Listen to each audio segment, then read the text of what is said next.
Good morning, students. I am Suman Garg from Emmanuel School. I hope you are fit and healthy. हम आरो पुस्तक में chapter number 11 भक्तिन पढ़ रहे थे, जिसकी लेखिका महादेवी वर्मा है। इसमें हमने भक्तिन का जो जीवन है वो 4 अध्यायों में बांटा गया है। तो उसका जो पहला अध्याय हम प्रीवियस वीडियो में पढ़ चुके हैं, जिसमें बताया गया कि ऐतिहासिक जूसी गांव में एक अहीर की एक ग्वाले की इकलौती बेटी लक्ष्मी का लालन पालन उसकी सौतेली माँ ने किया था। 5 वर्ष की उम्र में ही इस कन्या का विवाह हंडिया ग्राम के गोपालक के छोटे पुत्र के साथ हो गया था। 9 वर्ष की उम्र में गौनो हो गया। भक्तिन की विमाता ने उसके पिता की मृत्यु का समाचार देर से भेजा। सास ने रोने धोने के अपशकुन के डर से ये कहकर पीहर भेज दिया कि वे बहुत दिनों से गई नहीं है। घर पर विमाता का कटु व्यवहार देखकर वह बिना पानी पिए ही वापस लौट आई।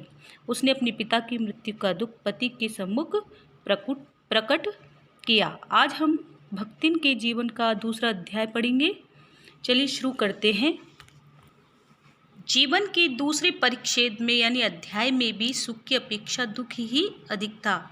जब उसने गेहुए रंग और पटिया जैसे मुख वाली पहली कन्या के 2 संस्करण और कर डाले, तब सास और जेठानियों ने ओट बिचकाकर उपेक्षा प्रकट की।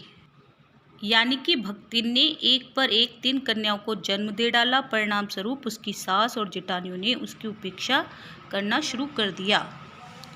और उचित भी था, क्योंकि सास 3 कमाऊ वीरों की विधात्री बनकर यानी जन्म देने वाली माँ बनकर मचिया कहते हैं खाट को, उसके ऊपर विराजमान पुरखिन के पद पर अभिषिक्त हो चुकी थी। दोनों जेठानियाँ काग भुसुंडी जैसे काले लालों की क्रमबद्ध सृष्टि करके इस पद के लिए उम्मीदवार थी। छोटे बहू के लीक छोड़कर चलने के कारण उसे दंड मिलना आवश्यक हो गया।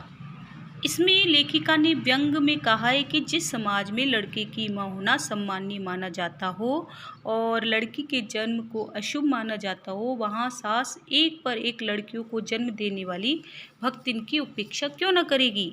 क्योंकि हमारे भारतीय समाज में परिवारों में सम्माननीय पुरखिन का पद उसी नारी को मिलता है जिसने एक पर एक कमाऊ बच्चों को जन्म दिया हो। और भक्तिन की जेठानियों ने काले कलूटे बच्चों की फौज पैदा कर दी। उससे वे सम्माननीय बनती चली गई। भक्तिन घर की छोटी बहू थी, उसने 3 लड़कियों को जन्म दिया, इसलिए उसे घोर उपेक्षा का दंड मिला। जेठानियां बैठकर लोक चर्चा करती और उनके कलूटे लड़के धूल उड़ाते। वह मट्ठा फेरती, कूटती, पीसती, रांधती और उसकी नन्ही लड़कियां गोबर उठाती, कंडे पाथती। जेठानियां अपने भात पर सफ़ेद राख रखकर गाढ़ा दूध डालती और अपने लड़कों को औटते हुए दूध पर से मलाई उतारकर खिलाती। वह काले गुड़ की डली के साथ कटोती में मट्ठा पाती और उसकी लड़कियां चने बाजरे की घुघरी चबाती। कठिन शब्दों में देखिए, लोक चर्चा कहते हैं सामाजिक बातें, यानी समाज की बातें करती रहती।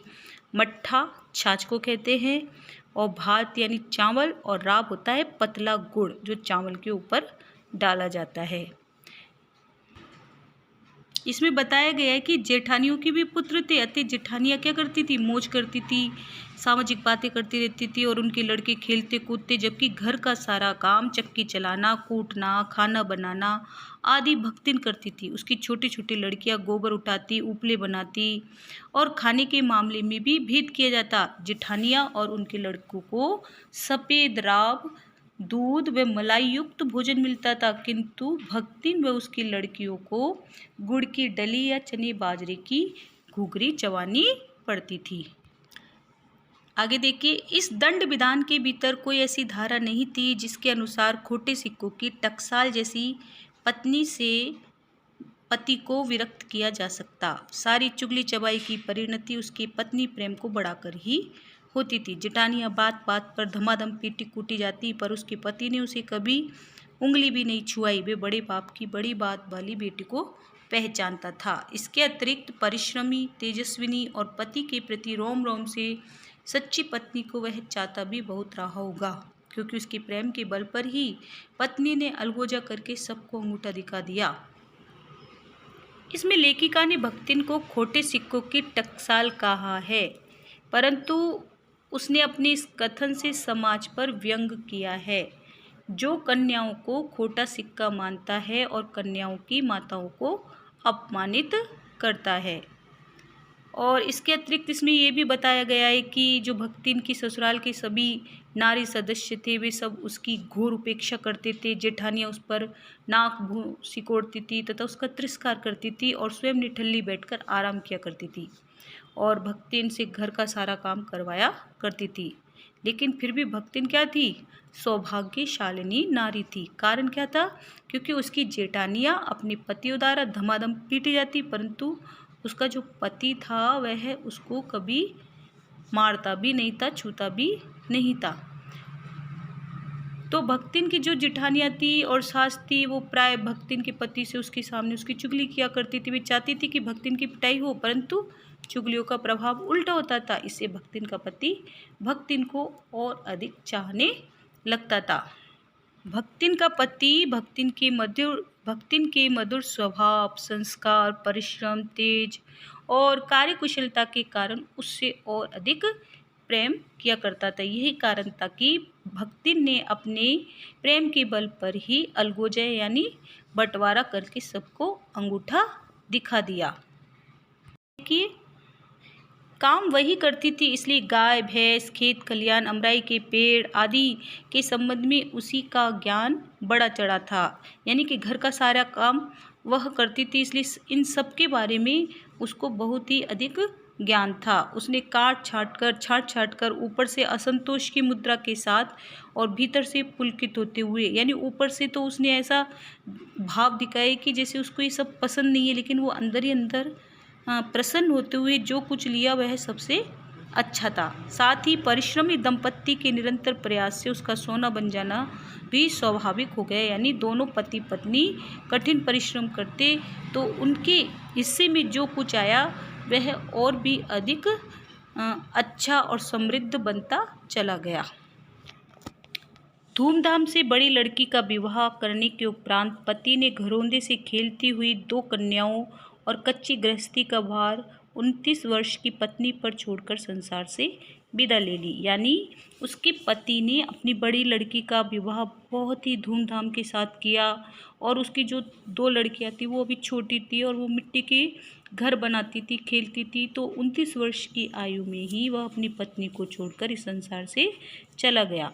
जब वह मरा तब उसकी अवस्था 36 वर्ष से कुछ ही अधिक रही होगी। यानी उस समय भक्तिन की आयु 29 वर्ष की थी और उसके पति की आयु 36 वर्ष।